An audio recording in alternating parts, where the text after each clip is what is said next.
Naku, hindi natin nararamdaman. Kulelat na tayo sa investment ngayon. Pati sa mga tourism. Dito sa ASEAN, dati-dati nangunguna tayo kung hindi makauna-unahan. Ngayon nakahuli-hulihan tayo. At ang masakit, lahat gumagalaw. Meron pa tayong problema ngayon sa taripa na ginagawa ng Estados Unidos. Yung kumpiyansa na nalaman ng ibang bayan, na ibang bansa, yung mga katiwalian dito, natatakot sila mag-invest dito. So talagang medyo may problema tayo. Kamakailan, 30 grupo ng mga negosyante dito sa ating bansa ang kinukundi na nga itong maluwakang katiwalian o korupsyon sa gobyerno at kabilang po ang inyong grupo, Sir Sergio, dito nga sa mga nanawagan sa gobyerno na tigilan na itong katiwalian nangyayari sa ating bansa. Unang-una, gaano ba kahalaga na dapat ito ay maipaabot at maiparating sa gobyerno itong panawagang ito? Alam mo, Admar, Jade, hindi normal sa amin na sa business sector na pumasok sa ganito, no? Pero parang mukhang napuno na yung mga businessmen at iniisip nila na kung hindi kikilos at hindi pa hihiwating sa mga kinaukulan ang mga pangyayari, hindi ito masasawata, no? Kaya ngayon, talagang it caught like fire, no? Nag-umpisa yan yung isang association, yung One Street Association of the Philippines. Nag-imbita sila, tuloy-tuloy, nagsamahan lahat yung iba at pati kami. At marami pang gusto sumama, medyo nahuli na lang nung ilawas yun, ano?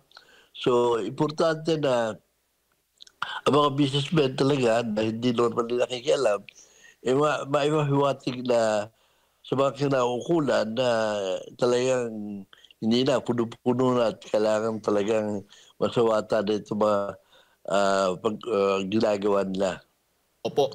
Sir Sergio, paano ho ba nakakaapekto itong malawakang korupsyon, katiwalian sa ating bansa sa business sector po natin? Naku, hindi na natin nararamdaman.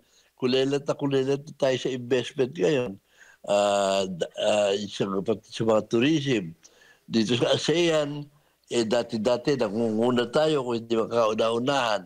Ngayon nakahuli-hulihan tayo. At ang masakit, lahat gumagalaw.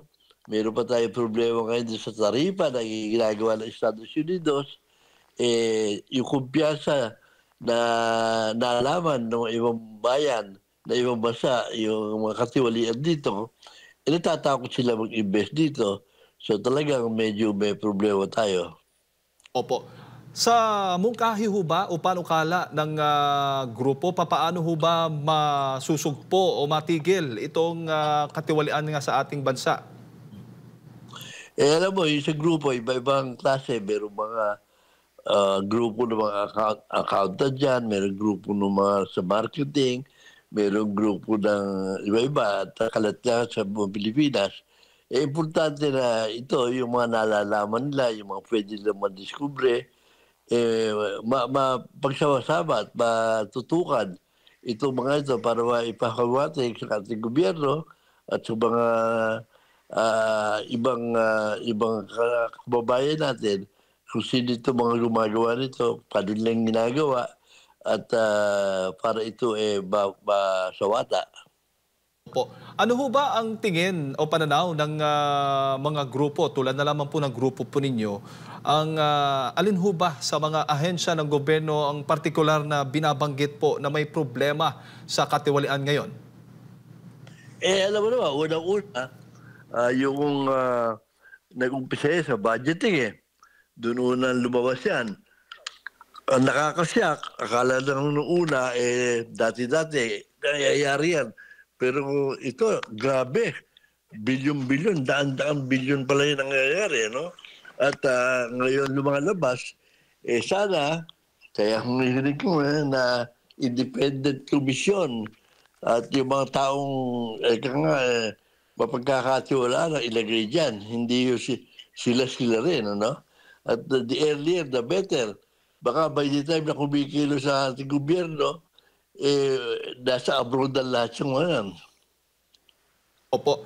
May 6 ho kayong 6-point action na sinasabi po ng grupo o pinapanukala po ng mga grupo po na nananawagan nga o kumukunti na nga dito sa malawakang korupsyon, Sir Sergio.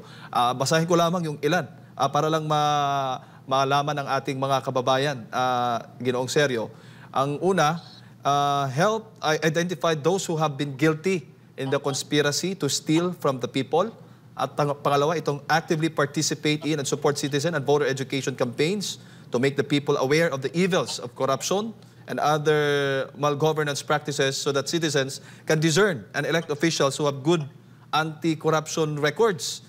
At pangatlo, yung gather evidences of corruption against officials in the government, particularly those in the DPWH, the LGUs, and COA and their partners in crime in the private sector so that appropriate criminal and civil cases can be filed against them. Number 4, blacklist the notorious businessmen and contractors who conspire with the corrupt politicians and officials and never do business with these people.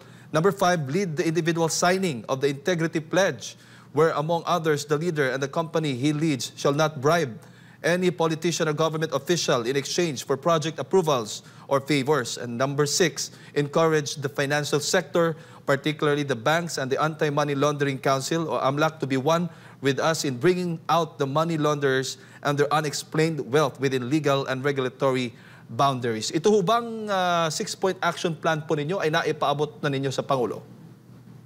Well, actually, napaabot na natin sa lahat yan dahil lumabas na sa media yan. Pinadala rin natin sa mga kinaukulan at by this time, alam na nila yan. May feedback na ho ba? Ano ho bang aksyon ang gagawin nila? Well, actually, in some of the pronouncement ng Malacanang, parang nilalaman yung sinasabi na hinihiling ng mga ating mga business sector. Opo. Ano naman po masasabi po ninyo, Sir Sergio, dito nga sa aksyon naman ng Pangulo? May sumbong na sa Pangulo yung website kung saan lahat ng mga reklamo sa mga lugar ay po pwede nang ipaabot doon, lalo na particular dito sa mga infrastruktura, mga maanumalyang flood control projects. Ano bang masasabi po ninyo dito sa ginagawa na aksyon ng Pangulo? Sapat na ho ba ito para po sa inyo? Nasa right direction yan.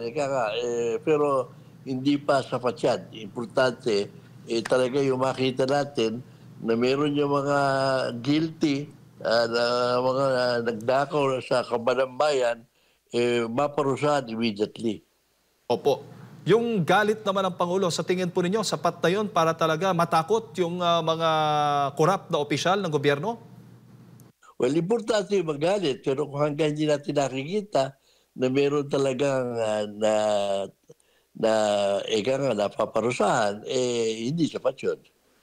Po, ngayon nga nagkakaroon ng bangayan sa pagitan ng ehekutibo at lehislatura kung sino ba ang may posibleng sala, particular na po dito sa mga issue ng katiwalian sa ating bansa. Ano naman po ang dating po sa inyo noon? Tama yan. Yan ang talagang importante para sila mismo magsasabi kung sino yung mga guilty at may kinalaman niya sa mga nangyari. Opo. Sir Sergio, bago ko lang ipasa kay Partner Admar, may timeline ho ba ang mga business group na dapat tuparin yung mga yung action plan po ninyo? Dapat tuparin ito ng mga ng gobyerno, ng mga lokal na opisyal o ng mga opisyal po ng gobyerno para po matigil na itong korupsyon? At kapag hindi naman ito natupad, ano naman ang possible action naman ng susunod na action ng grupo? Well, walang timeline yan. Tuloy-tuloy yan. We are watching, tinitingnan natin kung meron nangyayari. Kung wala nangyayari, siyempre magsasalita uli kami. Ginoong Sergio, magandang umaga, si Admar po ito.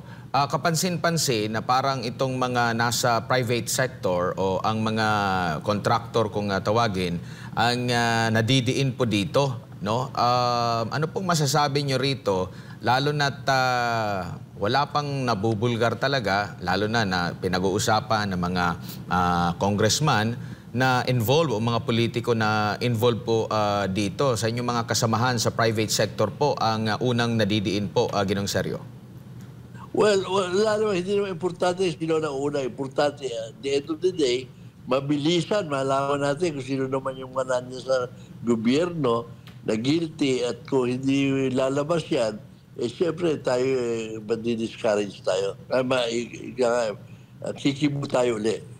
Opo, yung kumpiyansa po ng mga investors po, lalo na't halimbawa po, ang Pangulo natin ngayon nasa Cambodia, nag-iikot, nagbibenta, nag-o-offer sa mga banyagang bansa na maglagak ng puhunan dito. Yet ganito po ang nangyayari sa ating bansa. Sa tingin nyo po, magiging madali o magiging mahirap ito? Pero kung ito po ay masusolusyonan at may kamay na bakal or magkakaroon ng solusyon ang Marcos administration laban dito sa mga tiwali, tingin nyo po mahahakot natin yung mga investors papasok dito sa Pilipinas? Well, alam mo, nung araw pa, hindi lang naman ito kombinasyon natin. Pero ngayon, masyadong ang problema natin, nag-iimita tayo ng investors, no? Sinasakawin yung red tape, yung papalit-palit ang policy natin. Yan, pahirapan na explain yan, no? Ngayon sumabog itong katiwalian natin masyado napakalaki. Talagang walang tiwala sa atin na investors. So kung namimili ka sa kapupunta, kahit nung una, walang-wala yung mga iba ng nasa ASEAN, nilalapot na tayo. Ginong Sergio, siguro huling mensahe po ninyo sa ating mga kababayan nanonood po, nakikinig sa mga oras po ito. Siguro dapat tayo, gaya namin sa business sector, hindi normal na nakikilam sa ganito, pero masyado nang napuno. At talagang siguro lahat tayo magbatsyag, tingnan natin kung mayroong mangyayari dito sa mga solusyon, dito sa katuloy ang nangyayari.